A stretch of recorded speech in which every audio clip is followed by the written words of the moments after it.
Welcome to ராஜபாட்டை. இந்த நிகழ்ச்சியில் நம்ம சாதனையாளர்கள் பலருடைய வாழ்க்கையை அவர்களுடைய சேர்ந்து நடந்து அவர்கள் என்னென்ன அந்த ஹைஸ் லோஸ் என்னென்ன இருக்கோ அது எல்லாத்தையும் அவர்களுடைய கூட சேர்ந்து பார்த்துட்டு வந்துட்டுருக்கோம். இன்றைக்கி நம்ம பார்க்க போகிறவர் தமிழ் சினிமா துறையில் பல காரியங்களை செய்திருக்காரு. அவருடைய தந்தை, அவர்களுடைய ஸ்டுடியோ, இவர்கள் செய்த இந்த காரியம் தமிழ் சினிமாவோட வரலாற்றோடு இணைந்தது. அதனால் இப்போ நம்ம இவருடைய வாழ்க்கையை மட்டும் பார்க்க போகிறதில்ல. இவருடைய வாழ்க்கை, இவருடைய தந்தையுடைய வாழ்க்கை, இவருடைய ஸ்டுடியோவுடைய வாழ்க்கை, இந்த தமிழ் சினிமாவுடைய ஒட்டுமொத்த வரலாறு எல்லாத்தையும் சேர்ந்து நம்ம இன்றைக்கி பார்க்க போகிறோம். நம்ம இன்றைக்கு சந்திக்க போகிறது திரு ஏவிஎம் சரவணன் அவர்கள். வணக்கம் சார். நீங்கள் முதல்ல முழுமையாக ஈடுபட்ட எந்த சினிமா படம் முழுமையாக, அதாவது ஒரு சின்ன ரோல்லாம் இல்லை, நீங்கள் தான் அதோடைய தயாரிப்பாளர், அது எந்த படம்? 1958 ஏப்ரல் 8 வாசு மேனோன்னு எங்கிட்ட ப்ரொடக்ஷன் எக்ஸிக்யூட்டிவ், ஸ்டுடியோ எக்ஸிக்யூட்டிவாக இருந்தார். சரி. அவர் வாசு ஸ்டுடியோ, வாசு ப்ரொடக்ஷன்ஸ்னு கைராசி படங்கள், காந்தான் படங்கள்லாம் எடுக்க ஆரம்பித்தார். அவர் எங்களை வேலையை விட்டுட்டு போயிட்டார். போனால் அந்த சீட்டு காலியாக இருந்தது. அப்போ ஸ்கூல் ஹாலிடே சமயம். ஸோ நான் அந்த சீட்டு காலியாக இருக்கேன்னு போய் உட்காந்துட்டேன். அப்போ நீங்கள் என்ன வயசு உங்களுக்கு? 18 வயசு. 18 வயசு. சரி. அதாவது நான் பிசி ஸ்கூலில் படித்தேன், ஸ்கூல் பீப்புள் லீடராக இருந்தேன். அந்த வருஷம் நான் ஃபெயில் ஆகிட்டேன். ஃபெயில் ஆன உடனே நான் டுட்டோல் காலேஜுக்கு போகலை.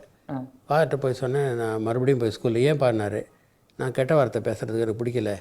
டுட்டோல் காலேஜ் போனால் பசங்களாம் கெட்ட வார்த்தை பேசுவாங்க, எனக்கு அது பிடிக்காது. அதனால் மறுபடியும் நான் ஸ்கூலில் சேர்ந்து படிக்க போகிறேன் அப்படின்னு சொல்லிட்டு கோபாலபுரம் பாய்ஸ் ஸ்கூலில் போய் ஜாயின் பண்ணி படித்தேன். இன்றைக்கி எனக்கு 75 முடிய போகுது. இன்றைக்கி வரலாம் ஒரு கெட்ட வார்த்தை கூட எனக்கு நினைவு தெரிஞ்சு நான் பேசுனது கிடையாது. எனக்கு அது பிடிக்கவும் பிடிக்காது.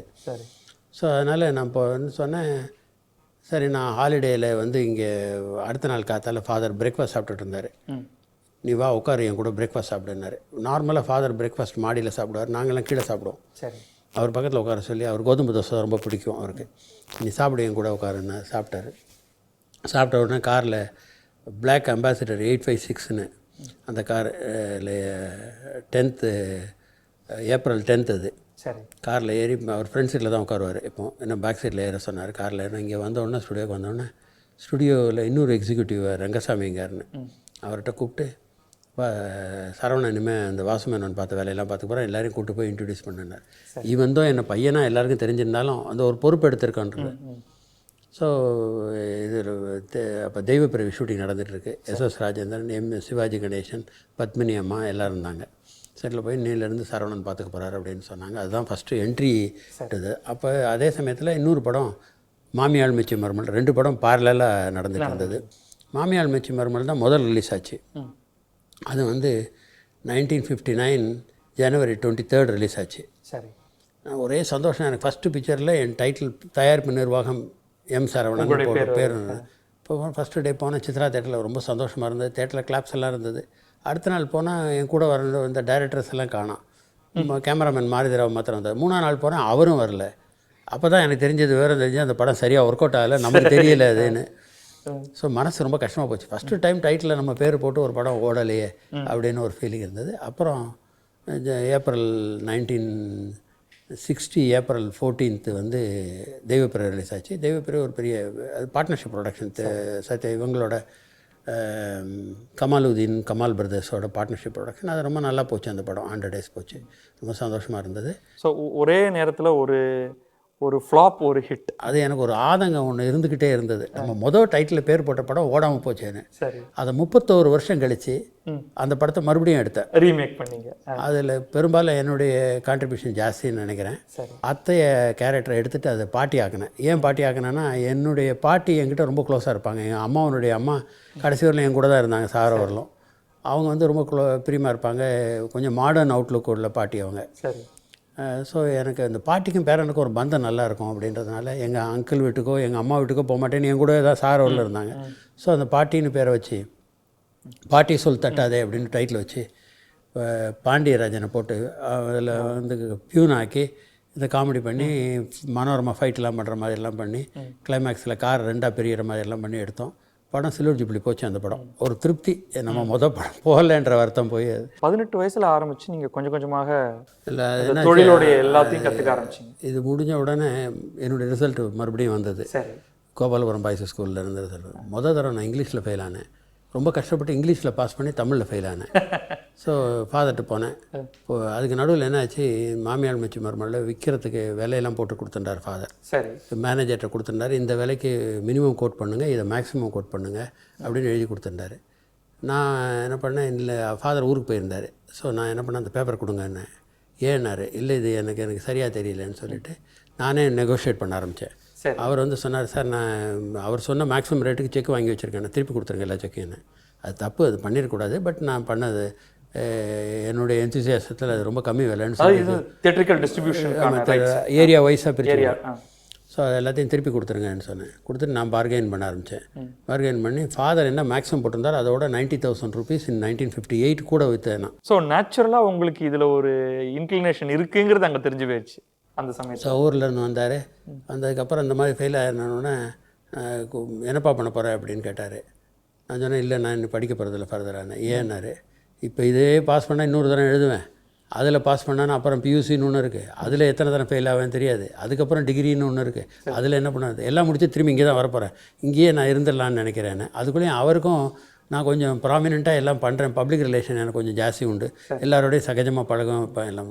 ஸோ அதனால் சரின்னு சொல்லிட்டார். நான் கண்டினியூ பண்ண ஆரம்பித்தேன். அதிலேருந்து அப்படியே இங்கே நீங்கள் சொன்னீங்க எல்லாம் முடிச்சுட்டு கடைசியாக இங்கே தான் வரப்போகிறேன்னு. அந்த எண்ணம் உங்களுக்கு ரொம்ப சின்ன வயசுலேயே வந்துருச்சா, இந்த சினிமா துறையில் தான் இருக்கணும் அப்படின்னு? அது பிளட்லேயே இருக்கிறதுங்க. நான் பிறக்கிறதுக்கு முன்னாடி இருந்தே ஃபாதர் சினிமாவில் 1932 செப்டம்பர் 9 சரஸ்வதி ஸ்டோர்ஸ் ஆரம்பித்தார். அப்போ இந்த ஆடியோ கேசட்ஸ் எல்லாம் ரைட்ஸ் வாங்கும்போது, ஆடியோனுடைய ரைட்ஸ் வாங்க போகும்போது இது கிடைக்கல கொள்ளலைன்னு போது கிளாசிக் மாத்திரம் பண்ணக்கூடாது, நம்மளே சினிமா பண்ணணும், இன்னொருத்தட்ட வாங்குறதுன்னா நம்மளே சினிமா பண்ணக்கூடாதுன்றதுக்காக கல்கட்டாவில் போய் அலி அர்ஜுனான்ற படம் 1934 ஆரம்பித்து 35 ரிலீஸ் ஆச்சு. அந்த படம் ஃபெயிலியர் ஆகி போச்சு. அதுக்கப்புறம் ரத்னாவளின்னு ஒரு படம், பம்மல் சம்பந்தமல்லியாருடைய கதை, அதை எடுத்தார். அதுவும் கல்கட்டாவில் ப்ரொடியூஸ் பண்ணார். அதுவும் ஃபெயிலியர் ஆகி போச்சு.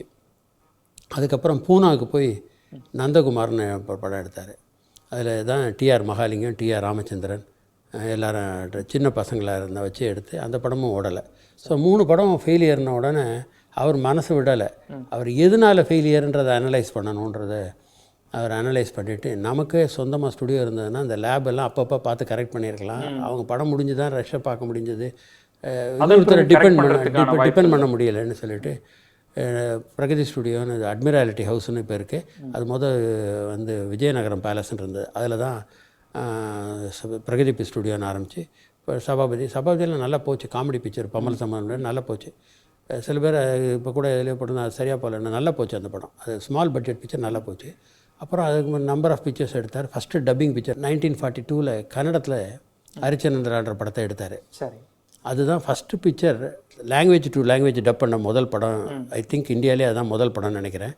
அதை வந்து தமிழில் டப் பண்ணி ரிலீஸ் பண்ணாங்க. ஆர் நாகேந்தர் ராவெல்லாம் ஆக்ட் பண்ண படம் பிரமாதமாக போச்சு அந்த படம்.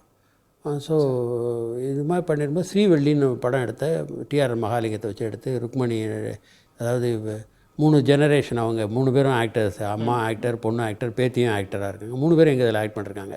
அவங்க வந்து டான்ஸில் பார்த்துட்டு அந்த அம்மாவை ஃபிக்ஸ் பண்ணி அந்த படம் எடுத்தாங்க. ஸ்ரீவள்ளி பெரிய ஹிட் ஆகிடுச்சு. ஸோ ஹாலிடேக்கு ஃபாதரோட கூட வந்து சிவன் செட்டியார், சுப்பையா செட்டியார் 2 பேர் கூட இருந்தாங்க பார்ட்னர்ஸாக. அவங்க பார்த்துட்டாங்க. ஃபாதர் இப்போ காஷ்மீருக்கு போயிருந்தார். சரி. அவர் ஃபாதர் தான் டைரக்ட் பண்ணார் அந்த படத்தை. காஷ்மீருக்கு போயிருக்கும்போது அந்த பார்ட்னர்ஸ் அந்த ஸ்டுடியோவை விற்றுட்டாங்க. விற்ற உடனே ஊர்லேருந்து வந்து ஷாக் ஆகிட்டார். இல்லைங்க வேண்டாம், போகிறோம், லாபம் சம்பாரிச்சாச்சு போகிறோன்னா. அப்போ இவங்களெல்லாம் இனிமேல் கூட்டு சேர்க்கக்கூடாதுன்னு சொல்லிட்டு ஏவிஎம் ப்ரொடக்ஷன்ஸ், ஏவிஎம் ஸ்டுடியோன்னு டிசைட் பண்ணி தனியாக ஆரம்பிக்கணும். இதில் சேந்தமில் ஒரு வீடை வாடகைக்கு எடுத்து அதில் ஆரம்பித்து இந்த இடத்த விலைக்கு வாங்கிட்டாங்க. ஆனால் பவர் கனெக்ஷன் கிடைக்கல. ஸோ காரைக்குடியில் மீனாட்சி சோமசுந்தரேஸ்வரர் எலக்ட்ரிசிட்டி போர்டுன்னு அங்கே ப்ரைவேட் கம்பெனி இருந்தது. அதில் பவர் கனெக்ஷன் கிடைச்சது. காரைக்குடியிலேருந்து பக்கத்தில் தேவகோட்டைன்னு இருக்குது. அதுக்கு நடுவில் ரஸ்தா, தேவகோட்டை ரஸ்தான்னு 3 கிலோமீட்டரில் ஒரு ரயில்வே கேட்டெல்லாம் இருக்கும். அது தாண்டினோன்னா அந்த இது இருக்கும். அங்கே 1 நிமிஷம் நிற்கும் ட்ரெயின். சரி. ஜஸ்ட் ஹால்ட் பண்ணி உடனே போவான். அந்த இடத்துல ஒரு ஷெட்டு போட்டு 60/120 ஒரு ஃப்ளோர் ஒன்று எரெக்ட் பண்ணி அதில் தைடெல்லாம் தட்டி போட்டு மேலே மாத்திரம் ஷீட் போட்டு ஃப்ளோரும், பக்கத்தில் ஒரு ட்ராமா தியேட்டர் இருந்தது. அதில் ஒரு ரெக்கார்டிங்கு மற்ற ஷூட்டிங்கு எல்லாம் அதில் வச்சுட்டு நாமீர் ஒரு படத்தை எடுத்தது. முதல் இப்போ இது பம்மல் சம்பந்தமல்லியாருடைய வேதாள உலகம்ன்ற படத்தை தான் எடுக்கிறதா இருந்தார். அப்போ இந்த இடத்துல எடுக்கிறதுக்கு சௌரியமாக இருக்குன்னு சொல்லிட்டு நாமீர் ஒரு ட்ராமா பார்த்தாரு. அவருக்கு ரொம்ப பிடிச்சி போச்சு. இப்போ அதில் வந்து பாரதியாருடைய பாட்டெல்லாம் போடணும்னு டிசைட் பண்ணி பாரதியார் பாட்டை ஒரு ஜென்டில்மேன் அவர் வாங்கி வச்சுருந்தார். அவர் 600 ரூபாய்க்கு பாரதியார்கிட்ட ஹெல்த்துக்காக அவர் விற்றுருக்காரு. அதை வந்து ஃபாதர் வாங்க போகும்போது எதுக்கும் சேஃப்டிக்கு கையில் பணம் எடுத்துகிட்டு போயிடுவோன்ட்டு இப்போ ஒரு 10,000 ரூபா எடுத்துக்கிட்டு போயிருக்காரு. போனோடனே ஏதோ 2,000 ரூபா 3,000 ரூபா கேட்பார். 600 ரூபாய்க்கு வாங்கினவர் 2,000 ரூபா 3,000 ரூபா கேட்பார்னா அவர் எடுத்த உடனே ஒரே வேலை 10,000 ரூபா அப்படின்னாரு. சரின்னு ஃபாதர் வாங்கிட்டார். அப்படியே கொடுத்து வாங்கிட்டார். ரைட்ஸ் வாங்கினார். அந்த படத்தை பாட்டில் யூஸ் பண்ணால் அந்த படம் வந்து January 14th ரிலீஸ் ஆச்சு. 1947 January 14th. ஆனால் ஆகஸ்ட்டில் தான் சுதந்திரம் வந்தது. ஆடுவோமே பள்ளு பாடுவோமே ஆனந்த சுதந்திரம் வந்தது முன்னாடியே பாடுவோம். அது ஒரு பெரிய ஹைக் ஆகிப்போச்சு அந்த படத்துக்கு. ஒரு மகத்தான வெற்றின்னு சொன்னோன்னா அது சொல்லணும். ஸோ அந்த படம் எடுத்ததுக்கப்புறம் வேதாள உலகம் அங்கே ஷூட் பண்ணார். தென் அதுக்குள்ளேயும் சின்ன அங்கே ப்ராப்ளம்லாம் கொஞ்சம் இருந்தது. ஒரு சின்ன ஃபயர் ஆக்சிடெண்ட் ஆச்சு. தென் அதுக்குள்ளேயும் இங்கே எலக்ட்ரிசிட்டி கனெக்ஷன் கிடைச்சது. ஸோ அந்த ஃப்ளோர் அப்படியே பிரித்து கம்ப்ளீட்டாக இங்கே ஷிஃப்ட் பண்ணி அதுதான் ஸ்டுடியோ ஏவிஎம் ஸ்டுடியோ 6th இது 3rd ஃப்ளோர்னு இருக்குது. இப்போவும் அதில் தான் நாங்கள் பூஜையெல்லாம் போடுவோம். அந்த ஸ்ட்ரக்சர் அப்படியே சித்தன் கம்பெனியிலேருந்து சித்தரஞ்சன் அண்ட் கம்பெனின்னு அந்த கம்பெனியில் பேர். ஓகே. அங்கேருந்து வாங்கினது அது. அதை அப்படியே பிரித்து கொண்டு வந்து இங்கே எரெக்ட் பண்ணி கூட்ஸில் வச்சு கொண்டு வந்து எரெக்ட் பண்ணி அந்த ஸ்டுடியோ ஃப்ளோரில் தான் இன்றைக்கும் எங்கள் படங்கள் அத்தனை படத்துக்கும் பூஜை அங்கே தான் போடுவோம் நாங்கள். அதுதான் ஃபஸ்ட்டு காம்பவுண்டுக்குள்ளே கட்டப்பட்ட முதல் கட்டடம் தான். இந்த சினிமா பிஸ்னஸ் பற்றி ரொம்ப குறைவாக தான் பொதுமக்களுக்கு தெரியும். நீங்கள் முதல்ல இந்த தொழிலில் இறங்கின அந்த உங்கள் 18 வயசு சமயத்தில் அந்த அந்த பிஸ்னஸ் சைடுங்கிறது எப்படி இருந்தது? நீங்கள் என்னென்னலாம் பண்ண வேண்டியிருந்தது? ஒரு படத்தை எடுத்தாச்சு, அதன் பிறகு என்ன பண்ண வேண்டியிருந்தது படத்துலேருந்து பணத்தை சம்பாதிக்கிறதுக்கு? இல்லை, அப்போ வந்து ஏரியா டிஸ்ட்ரிபியூஷன் கொடுக்குற பழக்கம் இருந்தது. நாங்கள் வந்து பெரும்பாலும் அவுட் ரேட்டை விற்றுறது, டிஸ்ட்ரிபியூட் 1-2 ஏரியா நாங்களே டிஸ்ட்ரிபியூட் பண்ணுவோம், மீதி ஏரியா விற்றுருவோம். நம்ம ப்ரொமோட் பண்ணுறது ரொம்ப இம்பார்ட்டண்ட்டு. படத்தை எடுக்கிறது எவ்வளோ இம்பார்ட்டண்ட்டோ படத்தை ப்ரொமோட் பண்ணுறது இம்பார்ட்டண்ட்டு. பப்ளிசிட்டி ஆகட்டும், கலெக்ஷன் கம்மியாக. அந்த சமயத்தில் ஒரு எக்ஸாம்பிள் சொல்லுங்களேன், எப்படி ப்ரமோட் பண்ணீங்க? உங்களுடைய முதல் அனுபவம் அந்த ப்ரமோஷனில். கலெக்ஷன் கம்மியாக இருக்குன்னா உடனே அட்வர்டைஸ்மெண்ட் வேன் அனுப்புவோம், ஹேண்ட்பில் போடுவோம், போஸ்டர்ஸ் நிறையா போஸ்டர்ஸ் போட்டு அனுப்புவோம். சில ஊரில் இப்போ சேலத்திலலாம் செவுத்தில் தான் பெயிண்ட் எழுதணும், இப்போ இது பண்ண முடியாதுன்னா போல் போட்டு ஃப்ளோரசன்ட் போஸ்டர்லாம் போட்டு ஃபஸ்ட்டு போட ஆரம்பித்தோம். அந்த மாதிரி ப்ரொமோஷனில் டிஃப்ரெண்ட் டைப் ஆஃப் ப்ரொமோஷன் பண்ணிருக்காங்க. ஈவன் பாவ மன்னிப்புக்கு பலூன்லாம் பறக்க விட்டு அதில் பாவ மன்னிப்பெல்லாம் போட்டிருந்தாங்க. அது பார்ட்னர்ஷிப் ப்ரொடக்ஷன் புத்தா பிக்சர்ஸோட அதில் இப்போ எலக்ட்ரிக்லாம் போட்டிருந்தாங்க. அது மாதிரி சைக்கிள் ரிக்ஷாவில் மொதல் பாக்ஸ் மாதிரி பண்ணி அதில் ஊருக்குள்ளே பஸ்ஸு வேன் போக முடியாத இடத்தெல்லாம் சைக்கிள் ரிக்ஷா வச்சு அதில் பப்ளிசிட்டிலாம் பண்ணாங்க. நிறைய டிஃப்ரெண்ட் டைப் ஆஃப் பப்ளிசிட்டிஸ் பண்ணியிருக்காங்க. அது ஆனால் ஓவர் டைம் அந்த பப்ளிசிட்டி மாடல்ஸ் எல்லாம் தான் மாறிட்டு வந்துருக்கு. மாறிட்டு அண்ட் அது டெஃபினட்டாக இம்பேக்ட் இருக்கும். ஒரு இப்போ கலெக்ஷன் இறங்கிட்டு நானும் ஒரு பெண் ஃபார் எக்ஸாம்பிள் சேலத்தில் ரொம்ப கலெக்ஷன் கம்மி. 6வது நாள் நாங்கள்லாம் ரொம்ப அப்செட் ஆகிட்டோம். எல்லா ஊர்லேயும் நல்லா போயிட்டுருக்கு, சேலத்தில் கம்மியாக இருக்குன்னு. உடனே இமீடியட்டாக ஃப்ளோரசன்ட் போஸ்டர் போட்டு 4 ஷீட்டர் போஸ்டர் போட்டு போலில் விட்டு அங்கே ஒட்டுறதுக்கு இது கிடையாது. ஸோ போல் போட்டு அங்கங்கே போட்டு ஹேண்ட்பில்லாம் கொடுத்து பப்ளிசிட்டி வேன்லாம் எடுத்து அது அங்கே 100 டேஸ்க்கு மேலே போச்சு. அது இறங்கின படம் அவ்வளோதான் நினைச்ச படம் திருப்பி பொழைச்சி வந்தது. பியூர்லி ஆன் ப்ரமோஷன் டெஃபினட்டாக நல்ல ப்ராடக்டாக இருந்தால் நல்ல ப்ராடக்டாக இருந்தால் தான் ப்ரமோட் பண்ண முடியும், இல்லைன்னா பண்ண முடியாது. ஜனங்களுக்கு பிடிச்சா அது ஒரு என் நாதஸ்வரத்தில் அந்த ரீடு இருந்தால் தான் சவுண்டு வரும்ன மாதிரி மெட்டீரியல் இருக்கணும். சரக்கில் முறுக்கு இருந்தால் நம்ம விளம்பரம் பண்ணால் அது நிச்சயமாக பலிக்கும். இப்போ உங்களுக்குன்னு ஒரு பாணி, அதாவது ஏவிஎம் பாணி அப்படிங்கிற மாதிரி அது வந்து கதையை சூஸ் பண்ணுறதுலேருந்து பல விஷயங்கள்ல இருந்திருக்கும். அது ஒரு மாதிரி கிறிஸ்டலைஸ் பண்ணி சொல்ல முடியுமா? நீங்கள் எப்படி ஒரு படத்தை அணுகுவீங்க? ஜென்ரலாக எங்கள் கதைகள்லாம் ஃபேமிலி ட்ராமா தான். அப்போல்லாம் ஒரு லேடிக்கு ஒரு படம் பிடிச்சி போச்சுன்னா தேட்டருக்குள்ளே அவங்க போய் ஃபேமிலியை கூட்டிகிட்டு வந்துடுவாங்க. ஸோ இப்போ வந்து அந்த தியரி ஒர்க் அவுட் ஆகிறதில்ல. ஏன்னா upper middle class, lower middle class and middle class 3 கிளாஸும் படம் பார்க்க வர்றதில்ல. ஸோ அவங்கள லேடிஸ் வந்தால் தான் நமக்கு அந்த இது இருக்கும். இப்போ அவங்களாம் வரதில்லை. இப்போ ஒர்க்கிங் கிளாஸோ யூத்தோ தான் வர்றாங்க. சரி. ஸோ அந்த மாதிரி இருக்கிறதுக்கு அந்த காலத்தில் அது கதையை பேஸ் பண்ணி லேடிஸுக்கு பிடிச்ச மாதிரி கதையாக இருக்கணும். ஒரு களத்திற்கண்ணமாவோ ஒரு குலதெய்வமோ ஒரு நானும் ஒரு பெண்ணோ அந்த மாதிரி படங்கள்லாம் எடுத்துருந்தோம். ஸோ அது வந்து அதுக்கேற்றப்பல கேஸ்டிங் பண்ணிகிட்டு இருந்தோம். அந்த ஆரம்ப கட்டத்துலையுமே இந்த ஃபினான்சிங்கிறது எப்படி இருந்தது? அது வந்து கம்ப்ளீட்லி செல்ஃப் ஃபினான்ஸ்டா இல்லை? அந்த காலத்தில் செல்ஃப் ஃபினான்ஸ் தான். ஓரளவுக்கு மேலே பெரிய படங்கள் போது டிஸ்ட்ரிபியூட்டர் ஒரு ஸ்டேஜுக்கு மேலே டிஸ்ட்ரிபியூட்டர் வருவாங்க, அட்வான்ஸ் கொடுப்பாங்க. அது எஃபெக்டிவ்லி வந்து ப்ரீ சேல் உங்களுக்கு கொடுத்துருவேன், நீங்கள் எனக்கு அட்வான்ஸாக கொடுத்துருங்கன்னு சொல்லுவாங்க. மற்றபடி பெரும்பாலும் எக்ஸ்டர்னல் ஃபினான்ஷியர்ஸ் எப்போ வர ஆரம்பித்தாங்க? இந்த ரொம்ப லேட்டுங்க, 90s அப்புறம் தான் ஆரம்பிச்சது. எங்களை பொறுத்த வரலாம் வெளியே வந்து வட்டிக்கு பணம் வாங்குறவங்க 12 வட்டி, இப்போ 12%, 12% இல்லை 24%, 36%, 48% எல்லாம் கூட வாங்குவாங்க. அதெல்லாம் நாங்கள் அந்த வேலைக்கெல்லாம் போகிறதே கிடையாது. நாங்கள் ஒரு ஸ்டேஜுக்கு அப்புறம் வந்து பணம் வேணும் போது பேங்க் ஃபினான்ஸ், ஏன்னா அந்த காஸ்ட் ஆஃப் ப்ரொடக்ஷன் ஜாஸ்தியானால செக்யூரிட்டி கொடுக்க முதல்ல செக்யூரிட்டி எல்லாமே எங்களுக்கு பேங்க்கில் இருந்து கொடுத்தாங்க.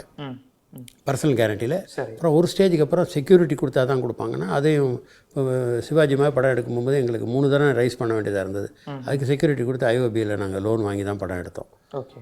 ஸோ அதில் தான் ஒரு முக்கியமான விஷயம் சொல்லணும். அந்த படத்தை சிவாஜி படம் எடுக்க போகும்போது சிவாஜி படத்தை நீங்கள் நல்ல டீட்டெயிலாகவே பேசலாம், நம்ம அதை பற்றி சொல்லுங்கள். சிவாஜி படம் இது பண்ணால் எங்களுக்கு இது வரலும் 9 படம் பண்ணியிருக்காரு ரஜினி சார். ஸோ ஒரு நாள் கேஷுவலாக ரூமுக்கு வந்தார், உட்காந்து பேசிகிட்டு இருந்தார். நான், சன்னு, அவர் 3 பேர் உட்காந்து பேசிகிட்டே இருக்கும்போது, சார் எதாவது பண்ணால் பிரம்மாண்டமாக பண்ணணும் சார் அப்படின்னாரு. அப்போ சன்னு பக்கத்தில் இருந்து பிரம்மாண்டம்னா சங்கர் தானா? இல்லை சங்கர் சரியாக வராதுன்னாரு. ஏன்னா இல்லை சங்கர் எனக்கு பண்ண மாட்டேன்னு சொல்லியிருக்காரு, யார்கிட்டையோ சொல்லியிருக்காரு, அதனால் அவர் பண்ண மாட்டார் என்னாரு. சார் நீங்கள் ஒன்றும் கேட்க வேணாம் சார், நாங்கள் போய் கேட்குறோம், அவர் பண்ணாருன்னா பண்ணட்டும், இல்லைன்னா இல்லைன்னு சொல்லட்டும், உங்கள் பேரே யூஸ் பண்ணல, நாங்கள் கேட்குறோம். சரி அப்படின்னா சரின்னாரு. சரின்னு எல்லாம் இங்கே வேறு ஏதோ வேலையை முடிச்சுட்டு ராத்திரி போயிட்டுருக்கேன். எனக்கு ஃபோன் பண்ணார். சார் அது என்ன சரிப்படணும் தோணலை சார், விட்டுருவோம் சார் அப்படின்னாரு. இல்லை சார் என் சன்னு ஆல்ரெடி சங்கரோட ஃபோனில் பேசி அப்பாயின்மெண்ட் வாங்கிக்கிறேன், நாளைக்கு காத்தால 10 மணிக்கு சன் போய் பார்க்க போகிறான். அப்படியா அப்படின்னா சரி ப்ரொசீட் பண்ண சொல்லுங்கள். சங்கரை போய் கேட்ட உடனே, சார் நீங்கள் ரஜினி சார்கிட்ட கேட்டிங்களா, நான் டைரக்ட் பண்ண அவர் ஆக்ட் பண்ணுறேன்னு சொல்கிறாரான்னு அவர் கேட்டார். இல்லை அதை நாங்கள் பார்த்துக்குறோம், நீங்கள் பண்ணீங்களா. அப்புறம் அந்த மாதிரி வந்து அதுக்கப்புறம் 2 பேரும் அந்யோன்யம் ஆகிட்டாங்க. ஒரு ஸ்டேஜுக்கு அப்புறம் இதுதான் சினிமா. ஒரு ஒரு ஒரு சின்ன ஆடல் இருக்கும், அது பிரேக் ஆகிப்போச்சுன்னா சரியாக போயிடும். கரெக்ட். அதை ஒன்று சேர்க்கறதுக்கு ஒரு ஃபோர்ஸ் ஒன்று தேவைப்படுது.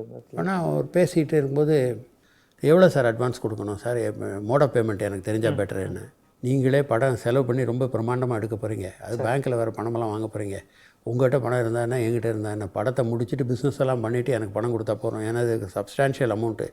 ஸோ உங்களுக்கு சேஃபாக உங்களுக்கு எல்லாம் பண்ணி முடித்த உடனே எனக்கு பணம் கொடுத்தா போகிறோம். அந்த 1001 ரூபாயோட படம் முடிக்கிற வரையிலும் சென்சார் பண்ணுற வரையிலும் அவர் பணமே வாங்கிக்கல என்கிட்ட. இந்த மாதிரி எனக்கு தெரிஞ்சு எந்த ஹீரோவும் கிடையாது, யாரும் ஒத்துக்கு பண்ண மாட்டாங்க. இந்த படம் ரொம்ப பிரம்மாண்டமானது அப்படின்னு சொன்னீங்க இல்லையா, அந்த ஸ்கேல், அதாவது நீங்கள் அதுவரை எடுத்த படத்தை போல பல படங்கள், அதாவது இப்போ ஒரு சம்சாரம் மின்சாரம் எடுத்தோன்னா 15 லட்சத்தில் எடுத்தோம் ஒரு படம். சரி. அந்த படத்தை பற்றி சொல்லணும். முக்கியமாக சம்சாரம் மின்சாரம் எடுக்க போகும்போது ரொம்ப அருமையாக பண்ணியிருந்தார். அந்த படத்தை வந்து டிஸ்ட்ரிபியூட்டர்ஸ் எல்லாம் வேண்டான்ட்டாங்க. ஏன்னா விசுவுக்கு 2-3 படம் ஓடலை, அதனால் இந்த படம் வேண்டாம் சார். நான் சொன்னேன், இந்த படம் நீங்கள் வாங்கினீங்கன்னா தான் நான் ரஜினிகாந்தை வச்சு எடுக்கிற படமோ அல்லது கமலஹாசனை வச்சு எடுக்கிற படமோ மற்ற படங்களை கொடுப்பேன், இல்லைன்னா கொடுக்க மாட்டேன் இருந்தது. அது இதை வாங்கினீங்கன்னா தான் அதுக்கு நான் கொடுப்பேன்னு. அப்போ north Arcot, south Arcot, Chengalpattu, Madras City with 14 prints வந்து 6.5 lakhs சுரேஷ் ஆனந்தாபிஜா சுரேஷ் அவர் என்ன சொன்னார், இது ஏவிஎம்க்கு நான் கொடுக்குற கிஃப்ட் செக், உங்கள் படத்தை நிறைய படத்தில் சம்பாரிச்சிருக்கேன், இந்த படம் ஓட போகிறதில்ல, எனக்கு அந்த படம் வேண்டான்னு சொன்னால் நீங்கள் கேட்க மாட்டேன்றீங்க, அதனால் இது உங்களுக்கு கிஃப்ட் அப்படின்னு சொல்லி கொடுத்தாரு. சரி. அது சூப்பராக போச்சு படம். அதுக்கப்புறம் ஸோ அது அவங்களுக்கு கான்ட்ராக்ட் ப்ரொடக்ஷன் மாதிரி கொடுத்தேன். அவங்க வந்து ஒரு தவம் பண்ணுற மாதிரி பண்ணாங்க அந்த படத்தை. அவங்களுக்கும் அது லைஃப் அண்ட் டெத்துன்ற மாதிரி இருந்தனால அவரும் அவருடைய பிரதர் கிஸ்மும் தான் ப்ரொடக்ஷன் பார்த்துக்கிட்டாங்க. ரொம்ப பிரமாதமாக போச்சு. வந்து எம்ஜிஆர் வந்து அது ஃபங்க்ஷன் அட்டன் பண்ணி ப்ரிசைட் பண்ணி கோல்டன் சில்வர் ஜூப்ளி கொண்டாடணும், பெருசாக கொண்டாடணும் விஜயா கார்டில். 10 மடங்கு 15 மடங்கு கலெக்ட் பண்ணிச்சு. அந்த மாதிரி ஒரு சக்ஸஸ் ரீசெண்டில் எனக்கு தெரிஞ்சு எந்த படத்துக்கும் வரல. அதே மாதிரி first gold medal president of இந்தியாட்டிருந்து கோல்டு மெடல் வாங்கின மெயின் ஸ்ட்ரீமில் வாங்கின படம் தமிழ்நாட்டில் இதுதான் முதல் படம். அதுவும் வந்தது. இவ்வளோ வந்தது. ஒரு படம் வேண்டான்னு சொன்ன ஒரு படம் அவ்வளோ பெரிய வெற்றி அடைஞ்சது. அந்த பட்ஜெட் பற்றி பேசிகிட்டு இருந்தோம். இது வந்து இவ்வளோ குறைச்ச பட்ஜெட்லேருந்து ஒரு சிவாஜி மாதிரியான படத்துக்கு வந்து அவ்வளோ மெகா பட்ஜெட் அப்படின்னு. ஸோ அந்த ப்ராசஸ் உங்களுக்கு ஒரு பயத்தை தரலையா, இவ்வளோ பணம் செலவு பண்ணுறோமே? எனக்கு பயம் இருந்தது உண்மை. என் சன்னுக்கு ரொம்ப தைரியம். குஹனுக்கு வந்து நீங்கள் கவலைப்படாதீங்கப்பா, நான் பார்த்துக்கிறேன், ஒன்றும் பிரச்சனை இல்லைன்னு அவனுடைய ஸ்ட்ரென்த்தில் தான் அந்த படம் எடுத்தோம். அண்டு எனக்கு நிறைய ப்ராப்ளங்கள் வெவ்வேறு, இதை தவிர வேறு ஃபேமிலி ப்ராப்ளம்னு வச்சுக்கோங்களேன். பட்டு ஸ்ட்ரெயின் இருந்தது, ரொம்ப ஸ்ட்ரெயின் இருந்தது. டியூரிங் ப்ரொடக்ஷன் ரொம்ப ஸ்ட்ரெயின் இருந்தது. அந்த படத்தோடைய வெற்றி உங்களால் யூகிக்க முடிஞ்சிருந்ததா, இல்லை அது அந்த படம் வெளியில் வர ஆரம்பித்ததுக்கு பிறகு கிடைச்ச அந்த எதிர்பார்த்தது தான் அந்த படத்தினுடைய வெற்றி எதிர்பார்த்தது. ஏன்னா அந்த ஃபஸ்ட்டு பிக்சரை எல்லாம் முடிச்சுட்டு வரவங்களும் நாங்கள் படம் பார்க்கல. ஃபுல்லாக அப்பப்போ ரஜினி சார் வந்து சொல்லுவார், சார் ரொம்ப நல்லா வந்துட்டுருக்கு சார், கவலைப்படாதீங்க. ஏன்னா டைரக்டர் வந்து அவர் எக்ஸ்க்ளூசிவ், அவர் ஃபுல் ஃப்ரீடம் கொடுத்தா தான் அவர் ஒர்க் பண்ணுவார். ஸோ ப்ராஜெக்டை மொரலைக்கு அவருடைய இது. நார்மலாக அவர் யாருக்கும் கதை சொல்கிறது இல்லையா ப்ரொடியூசர்ஸுக்கு. ஆனால் இவர் வந்து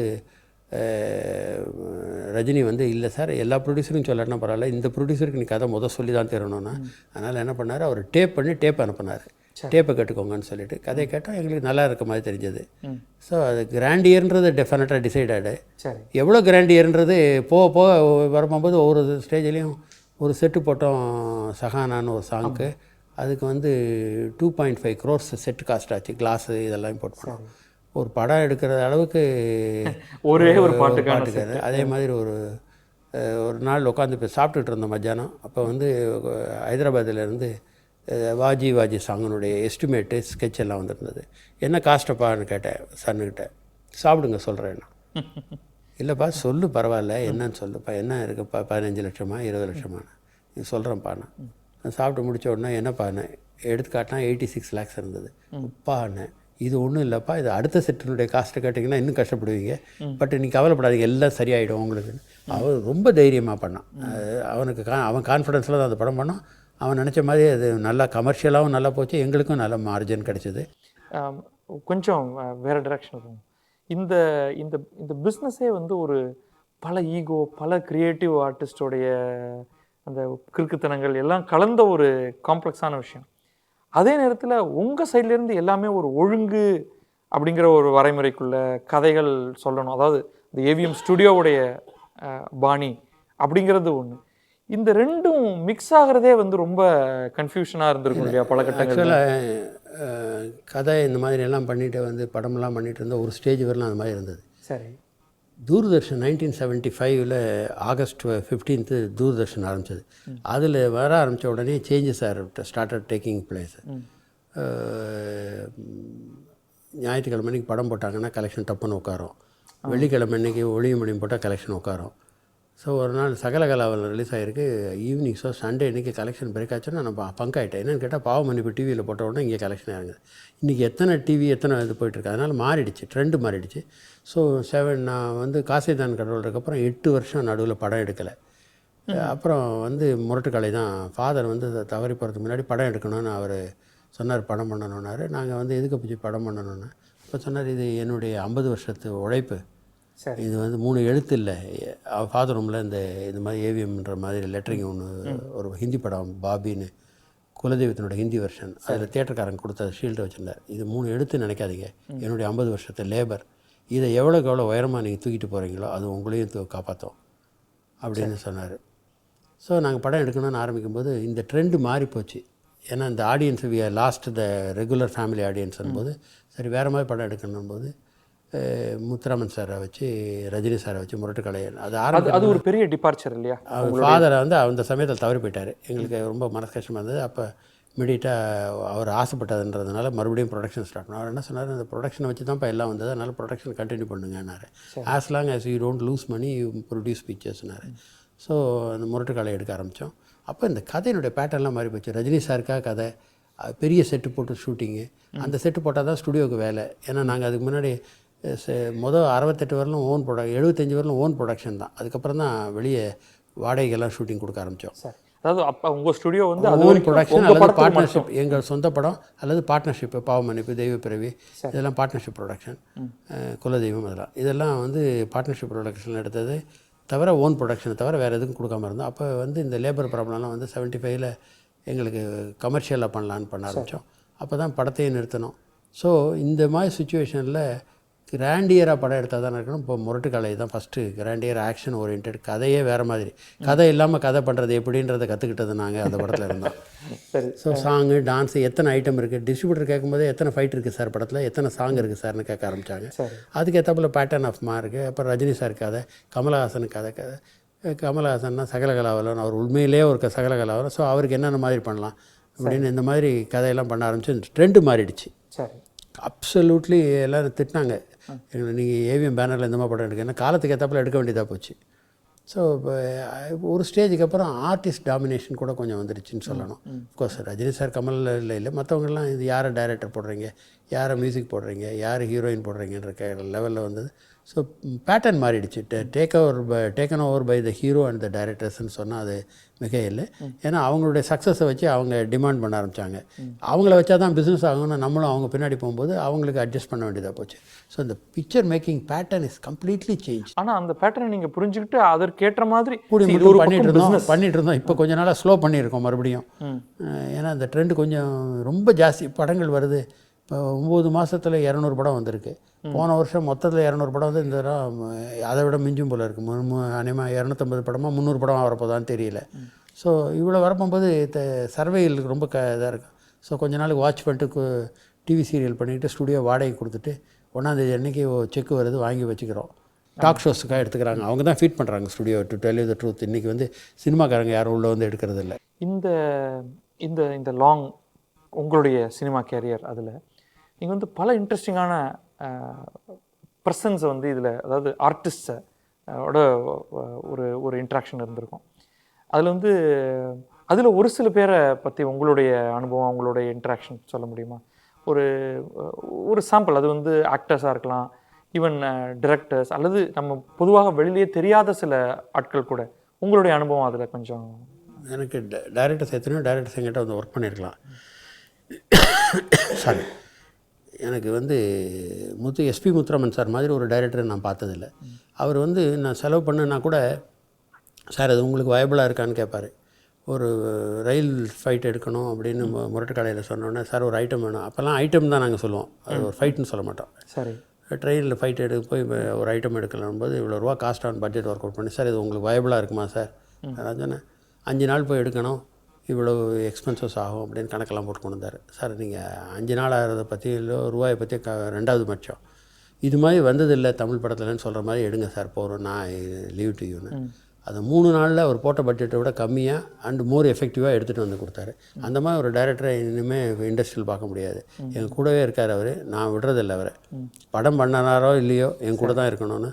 அவர் நான் ஊருக்கு போகிறேன் சார், ரிட்டையர்டு, நான் ஊருக்கு போகிறேன். நான் கிடையவே கிடையாது, நீங்கள் இங்கே தான் இருக்கீங்க, என் கூட தான் இருக்கீங்கன்னு சொல்லிட்டு அவருக்கு ஒரு ரூம் கொடுத்து இங்கே டெலிஃபோன் கொடுத்து இங்கேயே இருக்கணும். டெய்லி நீங்கள் யார் வரதுனாலும் வீட்டில் பார்க்குறது போல் இங்கே வர சொல்லுங்கள். ஊருக்கெல்லாம் போகாதீங்க. 1 மாதத்தில் 10 வயசு கூடி போய்டும் உங்களுக்கு. ஊருக்கு போனால் பழைய கதையை பேசிக்கிட்டு எவ்வளோ நாள் இருக்க முடியும்? அதனால் இங்கேயே இருங்க நீங்கள்னு சொல்லிவிட்டு அவர் இருக்க வச்சுருக்கேன். அந்த மாதிரி ஒரு மனுஷன் எனக்கு கூட இருக்கிறது எனக்கு பெரிய மாரல் சப்போர்ட். எனக்கு எங்களுடைய ஸ்ட்ரென்த்தே எஸ்பி முத்துராமன் மாதிரி, எஸ்பி அர்ஜுனன் சார் மாதிரி இந்த மாதிரி ஆட்கள்லாம் என் கூட நல்ல ஆட்கள் கூட வச்சிட்ருக்கேன். அந்த நல்ல குட் வைப்ரேஷன் தான் எனக்கு ஹெல்ப் பண்ணுது. அந்த மாதிரி பார்க்கும்போது ரஜினி சாரை வந்து ஒரு மனுஷங்களை எத்தனையோ ஹீரோஸ் வந்திருக்கலாம், ஃபீல்டில் ஒர்க் பண்ணியிருக்காங்க. ஆனால் ரஜினி சார் மாதிரி ஒரு ஆர்டிஸ்ட்டை, ஒரு மனிதரை பார்க்குறது, ஆர்டிஸ்ட்ன்றது ஒரு மனிதரை பார்க்குறது ரொம்ப கஷ்டம். ஹீரோஸில் அவ்வளோ இது. எனக்கு ஒரு நேரம் ப்ராப்ளம் இருக்க போகும்போது ஊர்லேருந்து வந்து நேராக என்னை தேடிக்கிட்டு வந்தார்.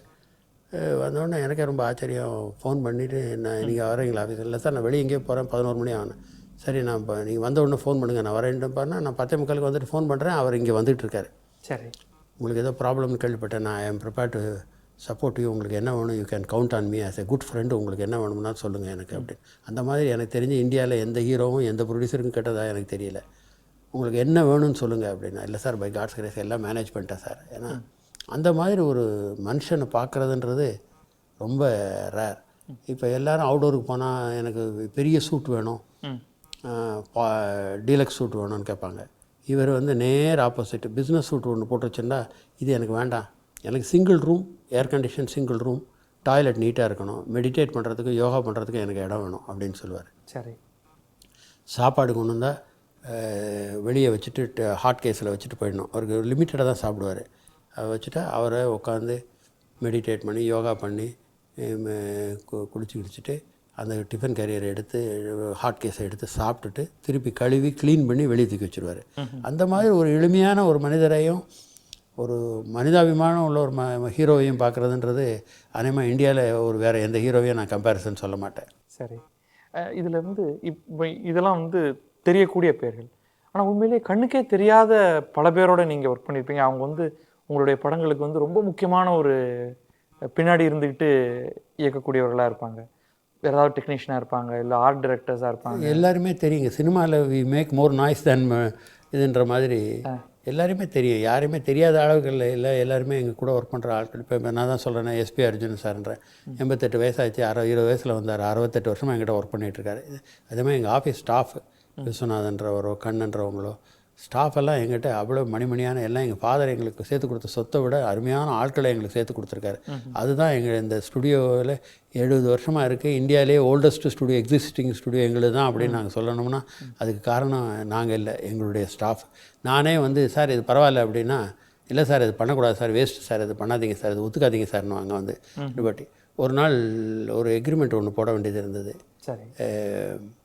அப்போ நானும் ஜிவியும் ஜிவி கேள்விப்பட்டிருக்கீங்களே, அவரும் நாங்கள் நிறைய பிஸ்னஸ் அவரோட பண்ணிகிட்டு இருந்தோம். அப்போ ஒரு நாள் பேசிகிட்டு இருக்கும்போது நானும் அவருமா பேசிகிட்டு இருந்தோம். ஒரு மனிதன்ற படத்தை பற்றி பேசிகிட்டு இருந்தோம். சார் இந்த 3 ஏரியா 34 லட்ச ரூபா அப்படின்னு போட்டுட்டு இப்போ 14 பிரிண்ட்டு எல்லாம் பேசி என்னென்னது பண்ணணும்னு சொல்லிட்டு அவர் என் கிருஷ்ணன் என்கிட்ட பிஏ இருந்தார். இப்போ ஹீஸ் நோ மோர். ஃபாதர்கிட்ட பிஏ இருந்தவர் என்கிட்ட ஒர்க் பண்ணார். அவரை கூப்பிட்டேன். சார் என்கே நீங்கள் ஒரு சிம்பிளாக எக்ரிமெண்ட்டு, ஒரே ஒரு பேஜ், ஒரு லெட்டர் ஹெட்டு, இந்த ஏரியா இந்த விலை இவ்வளோ தான் அடிக்கணும், வேறு ஒன்றும் வேண்டாம், மியூச்சுவலி இப்போ அக்செப்டடு இப்போ இது மோட் ஆஃப் பேமெண்ட்டுன்னு போட்டு ஒரு சின்ன இது டைப் அடித்து ஒரு பேப்பரில் கொடுங்க அப்படின்னு. ஒரு நிமிஷத்தில் அடித்து கொடுத்துருங்க. அவரும் வெளியே போனால் நானும் சரி சார்ன்ட்டு அங்கேருந்து போயிட்டு இன்டர்காம் பண்ணிவிட்டு, சார் நான் அப்படியெல்லாம் இப்போ எக்ரிமெண்ட் போட மாட்டேன் சார், நான் கன்வென்ஷனலாக தான் எக்ரிமெண்ட் போடுவேன். நீங்கள் எவ்வளோ அவசரப்படுத்தினாலும் நீங்கள் என்ன ரேட்டு பேசிக்கிறீங்க, என்ன பிஸ்னஸ் பண்ணுறீங்க எல்லாம் நீங்கள் டிசைட் பண்ணிக்கோங்க. எப்படி எக்ரிமெண்ட் போடணும்னு சொல்லாதீங்க. உங்கள் ஃபாதர் எப்படி எக்ரிமெண்ட் போட சொல்லுவாரோ அது மாதிரி தான் நான் எக்ரிமெண்ட் போடுவேன். உங்களுக்கு சீக்கிரம் வேணும், நான் சீக்கிரம் அடிச்சு கொடுக்குறேன் அப்படின்னு அவர் கையில் தான் டைப் அடிப்பார். ரொம்ப ஃபாஸ்ட்டாக அடித்து கொண்டு வந்து எழுதுட்டு அப்புறம் போனோடனே சொல்கிறாரு. அவர் போனோடனே ஜிவி போனோடனே, சார் இன்றைக்கி நீங்கள் ஃப்ரெண்ட்ஸாக இருக்கீங்க, நாளைக்கு ஏதோ ஒரு பிரச்சனை வந்தது அப்படின்னா நாளைக்கு வந்து ஆடிட்டர் வெங்கட்ராமனோ அல்லது லாயர் வெங்கட்ரமணியோ நீ இருந்து பால் இப்படி ஒரு எக்ரிமெண்ட் அடிச்சிருக்கேன்னு என்ன கேட்பாங்க. சார் தயவுசெய்து இந்த மாதிரி எக்ரிமெண்ட் மாதிரி எப்படி போடணும்னு சொல்லக்கூடாது நீங்கள் இது அப்படி அந்த அளவுக்கு உரிமை எடுத்துக்கிட்டு எங்களெல்லாம் கைட் பண்ணாங்கன்னு தான் சொல்லுவேன் நான். ஏன்னா ஃபாதர் மறைவுக்கு அப்புறம் எங்களுடைய ஆட்களுடைய லேனா சீஃப் அக்கௌண்டண்ட்டாக இருந்தார், ஜிஆர்னு மேனேஜர் இருந்தார், ராமசாமிங்கன் பிஆர்ஓ இருந்தார். எல்லோரும் இவங்கெல்லாம் எல்லோரும் எங்களை கைட் பண்ணாங்க. நாங்கள் எங்களுக்கு நல்ல ஃபோர்ஸ் அவங்க தான் எங்களோட பேக் ஃபோர்ஸ். இந்த லாங் ஹிஸ்ட்ரியில் நடுநடுவில் நீங்கள் முன்னாடி சொல்கிறப்பே சொன்னீங்க ஒரு 7 வருஷம் படம் எடுக்கல, ஒரு 6 வருஷம் படம் எடுக்கலன்னு. அந்த அளவுக்கு ஒரு கேப் வந்ததுக்கான காரணமும் அந்த கேப்புக்கு பிறகு திருப்பி ஆரம்பிக்கிறதுல இருக்கக்கூடிய கஷ்டங்களும் என்ன? ட்ரெண்டு சரியில்லைன்னா கொஞ்ச நாள் கேப் விட்டுட்டு மறுபடியும் எடுக்கிறது. அது ஜெமினிக்கு முன்னாடி ஒரு சின்ன கேப் இருந்தது, அப்புறம் மறுபடியும் ஜெமினியிலேருந்து மறுபடியும் ஆரம்பித்தோம். இந்த ட்ரெண்டு மாறுதுன்னு கொஞ்சம் இப்போ நடுவில் இப்போ இது எடுத்தோம், சிவாஜி எடுத்தோம், அதுக்கப்புறம் அயன் ஒன்று பண்ணோம், நல்லா போச்சு. அப்புறம் ஒரு சின்ன பட்ஜெட்டில் ஒன்று முதல் இடம் பண்ணால் சரியாக போகலை. அதுக்கப்புறம் நிறைய இதில் என்ன பண்ணுறோன்னா சின்ன படங்கள் எடுக்க போகும்போது எங்களுக்கு மைண்டில் நமக்கு பண்ணுறது நமக்கே சரியானு தெரியணும், அது தெரிய மாட்டேங்குது. இப்போ ஒரு ட்ரிங்க் பண்ணுறதோ வயலன்ஸோ இந்த மாதிரி அன்வான்ட் திங்ஸ், ஒரு இந்த வேல்யூ சிஸ்டம் கிளாஷ், அது வந்து நம்மளால் அதை டைஜஸ்ட் பண்ண முடியல. அந்த மாதிரி படம் நம்மளால் எடுக்க முடியல. நம்ம சொசைட்டிக்கு நல்லது பண்ண முடியாட்டினாலும் கெடுதல் பண்ணக்கூடாது அப்படின்றது என்னுடைய தியரி. அது இனிமேல் பண்ண மறுபடியும் பெரிய படம் தான் பண்ண முடியும், சின்ன படம் பண்ண முடியாது, எங்களால் அவங்களோட போட்டி போட முடியாது. ஸோ பெரிய படம் பண்ணணும் போது அதுக்கான சூழ்நிலை வரணும், வந்தால் நிச்சயமாக பண்ணணும். ஏன்னா அது 70th இயர் பண்ணணும்னு ஆசை இருக்குது. இப்போ இந்த ஏவிஎம் ஸ்டுடியோ அப்படிங்கிறத எடுத்துப்போம். அது வந்து அதுவே ஒரு லிவிங் இன்ஸ்டிடியூஷன். அது ஆரம்பம் பற்றி நீங்கள் சொன்னீங்க, எப்படி உங்கள் தந்தையார் வந்து அதை இங்கே உருவாக்கினார், அதோடைய சேஞ்சஸ் எப்படி ஆகி இன்னி வரைக்கும் வந்திருக்குங்கிறத பற்றி அது ஒரு கோட்டு சித்திரம். ஸ்டுடியோ இன்னும் ரன் பண்ணிகிட்ருக்கோம். பட்டு ஸ்டுடியோக்குள்ளே ஷூட்டிங்கிறது வந்து சினிமா ஷூட்டிங் குறைஞ்சி போச்சு. இப்போ டாக் ஷோஸுக்கு எல்லாம் கொடுத்துட்றோம். அவங்க வந்து ஆக்குப்பை பண்ணுறாங்க, ஒன்றாந்து எனக்கு செக் கொடுக்குறாங்க. நாங்கள் இப்போ ஆசைப்பட்டார் ஃபாதர் ஸ்டுடியோவை ரன் பண்ணணும், அதனால் அதை வந்து ஸ்டுடியோவை ரன் பண்ணியே தீரணும்னு ட்ரை பண்ணிருக்கோம். என் காலத்துலேயும் என் சன் வரலும் டெஃபினட்டாக. அதுக்கப்புறம் என்ன ஆகும்னு தெரியாது எனக்கு. 28 ஸ்டுடியோ இருந்த இடத்துல எங்களதும் பிரசாதம் 2 ஸ்டுடியோ தான் இன்றைக்கி இருக்குது. சரி. அதுவும் இந்த டிவி சீரியல் டாக் ஷோஸ்னால ரன் பண்ண முடியுது, இல்லைன்னா அதுவும் நடத்த முடியாது. பட் அப்படி பார்க்குறப்ப இந்த சுற்றுப்புறமே, அதாவது இந்த வடபழனி, சாலிகிராமம், கோடம்பாக்கம், இதெல்லாம் வந்து ஒரு பயங்கர டிரான்ஸ்ஃபர்மேஷன் ஆயிருக்குல்ல கடந்த. கண்டிப்பாக ஒரு சில மாற்றங்கள். அதான் 28 ஸ்டுடியோ இருந்ததுன்ற ஒரு காலத்தில். நம்ம இங்கே மெட்ராஸ் ஸ்டுடியோ வரலாம் அந்த பக்கத்தில் இருக்கும். இங்கே வந்து விஜயா ஸ்டுடியோ, வாகினி ஸ்டுடியோ, அது மாதிரி ரேவதி ஸ்டுடியோன்னு இருந்தது. அப்புறம் ஒவ்வொன்றும் பல மாற்றங்கள்லாம் ஏற்பட்டது. கல்யாண மண்டபம் ஆச்சு, ஹாஸ்பிட்டல் ஆச்சு, ஹவுசிங் ஆச்சு, இப்படி என்னென்னமோ மாற்றங்கள்லாம் ஆச்சு. நாங்கள் 2 பேரும் தம் பிடிச்சிக்கிட்டு இருக்கோம். நீங்கள் இந்த சீரியலுக்குள்ளே எப்போ என்டர் ஆகிறீங்க? ஏவிஎம் சீரியல் வந்து நல்லவனுக்கு முடிஞ்ச உடனே நினைக்கிறேன். ஒரு கேட்ராக்ட் ஆப்ரேஷன் ஆகி முத்துரமன் சார் படுத்திருந்தார் வீட்டில். சரி. நானும் பிரதர்ஸும் சன்னும் போயிருந்தோம் பார்க்குறதுக்கு. அப்போ அவர் என்ன சொன்னார், சீரியல் ஆரம்பிக்கணும் சார், சினிமா சீரியல். ஏன் சார் அப்படின்னு. இல்லை சார் அதுதான் டுமாரோஸ் பிஸ்னஸ் சார், அது ஆரம்பிக்கணும் சார். முத்துராமன் தான் பிள்ளையார் சொல்லி போட்டது. அதே மாதிரி ஒரு மனிதனின் கதைன்னு தான் முத நாங்கள் தூர்தர்ஷனுக்காக பண்ண ஆரம்பித்தோம். அதிலேருந்து தொடர்ந்து பண்ண ஆரம்பித்தோம். கொஞ்சம் கொஞ்சமாக பேரலாக பண்ணிகிட்ருக்கோம். அதாவது அவர் ஸ்பீக்கில் இருக்கார், நல்ல மாதிரி பெரிய படங்கள்லாம் எடுத்துக்கிட்டு இருக்கும்போது முத்துராமன் சார் வந்து சீரியல் பண்ணணும்னு சொல்லி அவரே வந்து டைரக்ட் பண்ணி அந்த சீரியல்லாம் பண்ணோம். அதிலேருந்து தொடர்ந்து சீரியலும் பேரலாக பண்ணிகிட்ருக்கோம். இதுக்கு அதுக்கு வரல, இதோட பேரலாக சினிமாவும் எடுத்துக்கிட்டு இருக்கோம்.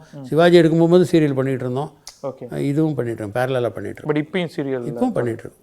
உங்கள் தந்தையார் வந்து உங்களுக்கு ஒரு மிகப்பெரிய இன்ஸ்பிரேஷன். இப்போ அதே மாதிரி அந்த அதே காலகட்டத்தில் படம் எடுத்த மிக முக்கியமான இன்ஸ்பிரேஷன் நீங்கள் யாரை நினைப்பீங்க? இப்போ ஒரு ரொம்ப ஹெல்த்தியான ஒரு பீரியட் அந்த காலம்.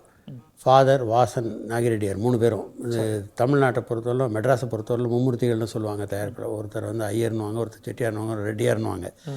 3 பேருமே ரொம்ப எளிமையாக லீவ் பண்ணவங்க. அவங்களுடைய படங்கள் பெருசாக சத்தம் போட்டிருக்கலாம், ஆனால் அவங்க இப்போ ஒரு சந்திரலேகாவாவது பிற மொழிகளில் டப் பண்ணலாம், ஔவையாரை வந்து வேறு லாங்குவேஜில் டப் பண்ண முடியாது. அந்த மாதிரி படம்லாம் எடுத்து எவ்வளோ செலவு பண்ணி யானை போரில் இதெல்லாம் கிராஃபிக்ஸ் எல்லாம் இல்லாத காலத்தில் யானை வந்து போரடிக்கிறது, அந்த கோட்டையை உடைக்கிறது, அந்த மாதிரிலாம் எடுத்தவர்.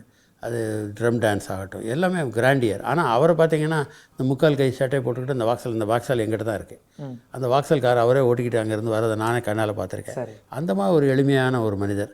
அதே மாதிரி நாகிரெட்டியார் சார், அவர் ஒரு 4 முழம் வேஷ்டி கட்டிக்கிட்டு இது பண்ண அவங்களோட அச்சீவ்மெண்ட்டு ஏஷியாலேயே ஒரு காலத்தில் பிக்கஸ்ட் ஸ்டுடியோவாக இருந்தது. இன்றைக்கி இல்லை, பட் அன்றைக்கி தேதியில் அவர் காலத்தில் 14 ஃப்ளோர், ஏஷியாலேயே பிக்கஸ்ட் ஸ்டுடியோ அப்படின்னா விஜயா வாகினி தான் இருந்தது. அவ்வளோ பெரிய ஸ்டுடியோ, அவ்வளோ பெரிய ஹாஸ்பிட்டல், கல்யாண மண்டபம், எல்லாமே கிராண்டியர். எது பண்ணாலும் கிராண்டியர். பாதாள பேரவையாகட்டும், எங்கள் வீட்டு பிள்ளையாகட்டும், படமாக எடுக்கிறதாக இருந்தாலும் சரி. ஆனால் அவரை பார்த்தீங்கன்னா ஒரு ஸ்லாக்கை போட்டுக்கிட்டு, ஒரு இதை போட்டுக்கிட்டு, சேரை வச்சுக்கிட்டு, ஒரு வாக்கிங் ஸ்டிக்கை வச்சுக்கிட்டு, ஒரு நாள் ஃபோன் பண்ணுறாங்க, அவருக்கு உடம்பு சரியில்லை, இன்டென்சிவ் கேரில் இருக்கான்னு டாக்டர் சரியன் எனக்கு ஃபோன் பண்ணார். எனக்கு போக முடியல. அதுக்கு அடுத்த நாள் நான் போனால் ஒரு ஸ்டிக்கை வச்சுட்டு ஒரு பரம் சேர் போட்டுக்கிட்டு ஏதோ பில்டிங் கன்ஸ்ட்ரக்ஷன் அங்கே உட்காந்துருக்காரு. என்ன சார் உங்களுக்கு என்னமோ இன்டென்சிவ் கேரில் இருக்கீங்க, நாங்கள் அதை பிடிச்சி உட்கார வச்சு நான் வந்துட்டேன், வெளியே வந்துட்டேன் அப்படின்றாரு. அந்த அளவுக்கு எளிமையாகவும் ஒரு ரியல் ஹியூமன் பீயிங். அவர் நேச்சரை ரொம்ப லைக் பண்ணுறவர். ஏர் கண்டிஷன் ரூமில் உட்கார மாட்டார், வெளியே தான் உட்காந்துருப்பார். அவருக்கு வந்து வேறு யாரோ இன்ஸ்பிரேஷன்லாம் சொல்லுவார். ரொம்ப எளிமையான, உழைச்சி முன்னுக்கு வந்த வாழில் ஒரு ஏஷியாலேயும் சரி பப்ளிகேஷன்லேயும் 14 லாங்குவேஜில் அம்புலி மாமா, இப்படி பிரசாத் ப்ராசஸ்னால் அதில் இது ஆஃப்செட் பிரிண்டிங், இந்தியாவிலே பிக்கஸ்ட் பிரிண்டிங் ப்ரெஸ்.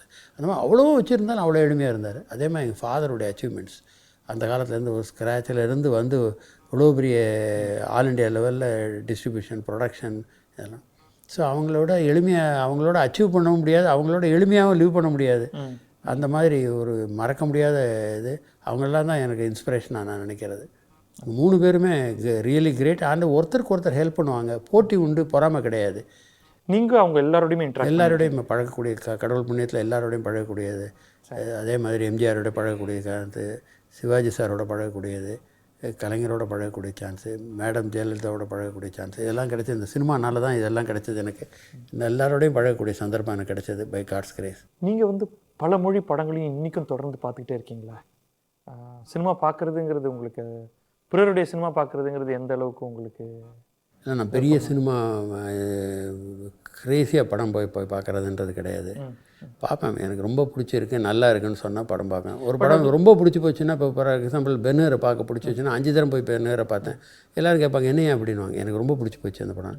எனக்கு லைட்டர் வெயின் பிக்சர்ஸ் ரொம்ப பிடிக்கும். நான் அதிகமாக பார்த்த படம் வந்து மியூசியமா, number of times, maximum number of times பார்த்துருக்கேன் மியூசியமா.